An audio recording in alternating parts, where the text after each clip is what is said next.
No steam engines, no stock markets, no complicated algorithms, just a plain old root yanked from the soil. If you had to choose a single factor that enabled the spectacular gains in modern living standards, there is really only one answer: machines, money. Only rarely would anyone have a clue, and then no matter how you boiled, mashed, or fried it, they probably wouldn't give the poor potato another thought. And yet over nearly 2 centuries this humble crop quietly remodeled economies and lives around the world. The potato did more than feed people too. It decided who and how many could live, where people could settle, how much their work would cost, and how much influence rulers could exercise. It all changed the game.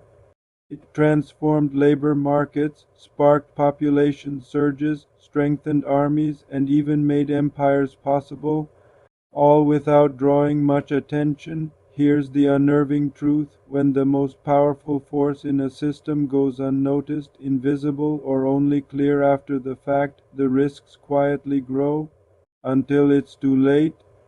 Welcome to the Finerat, where money, power, and history collide, and nothing is ever as simple as it seems. Before the potato arrived in Europe, the continent was teetering on the edge of famine, and I don't mean metaphorically, literally. For centuries, populations barely survived, growing slowly in good years and crashing hard in bad ones. Grain was the main food.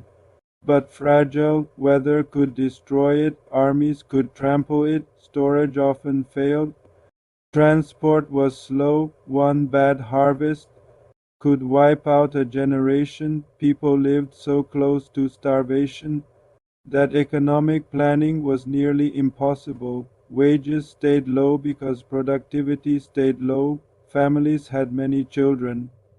Because survival was uncertain, cities grew cautiously, knowing they could not reliably feed themselves. Power was limited not by ambition but by calories. Europe's pre-industrial ceiling was nutritional, not technological. Then the potato arrived, carried from the Andes by Spanish explorers in the late 16th century.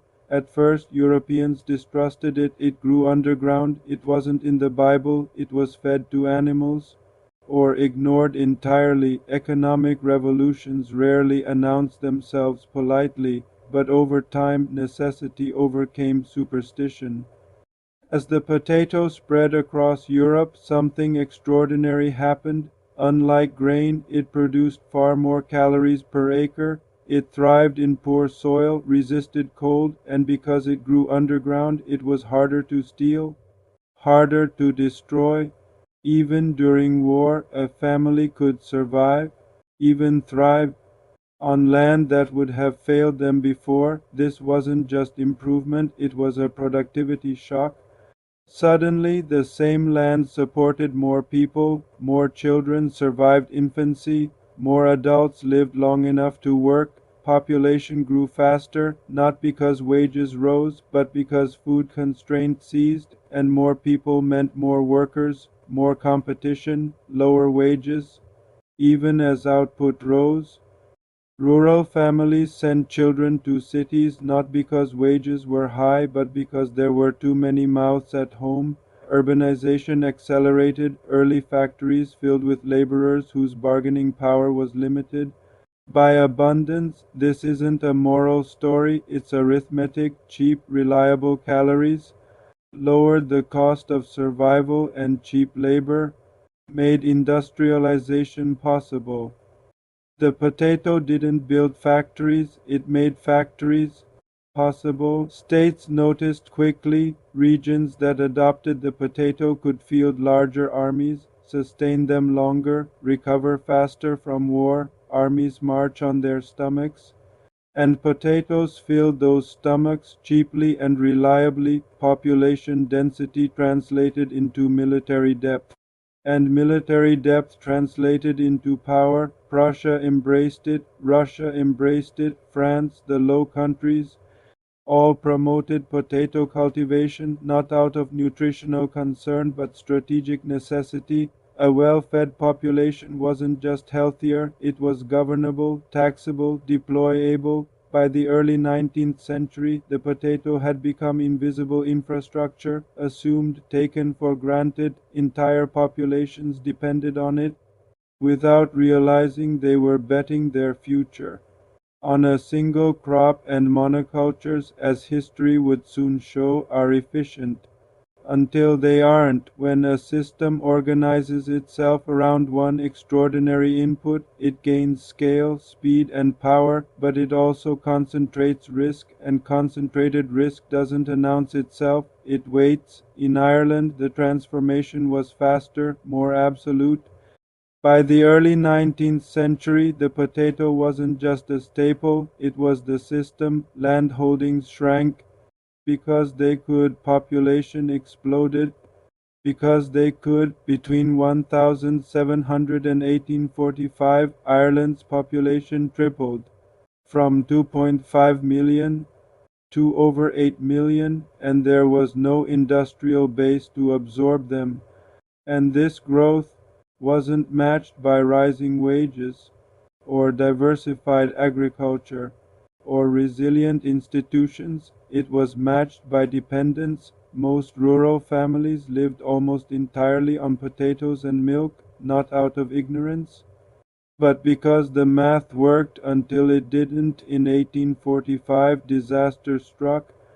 Phytophthora infestans, potato blight, spread rapidly across Europe. In Ireland, the impact was devastating. Within a year, the staple crop collapsed. Within a few years, over 1 million people had died, another million had emigrated, a quarter of the population vanished.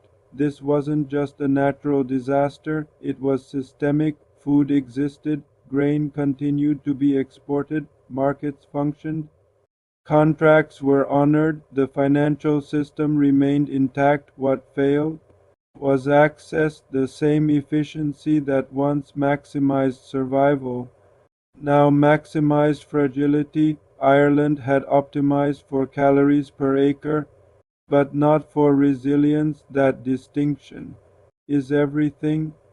Economic systems rarely collapse at their weakest point, they collapse at their most efficient point. Growth often comes from narrowing dependence, and failure occurs when that dependence is exposed.